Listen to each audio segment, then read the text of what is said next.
માંગરોળમાં ભૂગર્ભ ગટર અને પાણી પુરવઠાનું 87 કરોડ 34 લાખના કામનું ખાતમુહૂર્ત સાંસદ રાજેશભાઈ ચુડાસમા અને ધારાસભ્ય ભગવાનજીભાઈ કરગઠિયા દ્વારા કરવામાં આવ્યું હતું।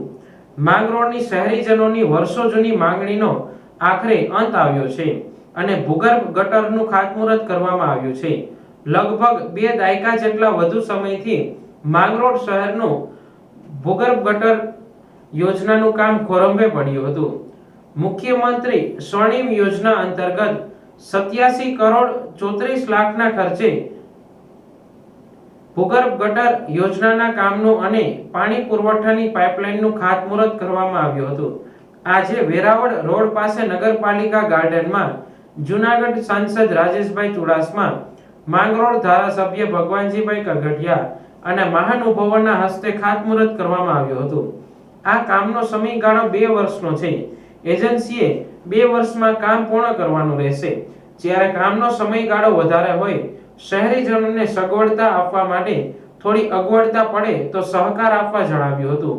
કારણ કે રસ્તાઓનું ખોદકામ શરૂ કરવામાં આવશે ત્યારે રસ્તો વન વે કરવો પડે તો સહકાર આપવા સાંસદ રાજેશભાઈ ચુડાસમાએ જણાવ્યું હતું। આ કાર્યક્રમમાં જૂનાગઢ સાંસદ રાજેશભાઈ ચુડાસમા, માંગરોળ ધારાસભ્ય ભગવાનજીભાઈ કરગઠિયા, નગરપાલિકા પ્રમુખ કૃષ્ણાબેન થાપણિયા, ઉપપ્રમુખ અબ્દુલ મિયા સૈયદ, હાજી મોહમ્મદ જાહિબા, ભાજપ શહેર પ્રમુખ લીનેશ સોમૈયા, નગરપાલિકા પૂર્વ પ્રમુખ મોહમ્મદ હુસેન ઝાલા, પૂર્વ પ્રમુખ મનીષભાઈ ગોહેલ, ખારવા સમાજના પ્રમુખ ધનસુખભાઈ ગોસિયા સહિત નગરપાલિકા સદસ્યો, આગેવાનો અને કાર્યકર્તાઓ મોટી સંખ્યામાં હાજર રહ્યા હતા।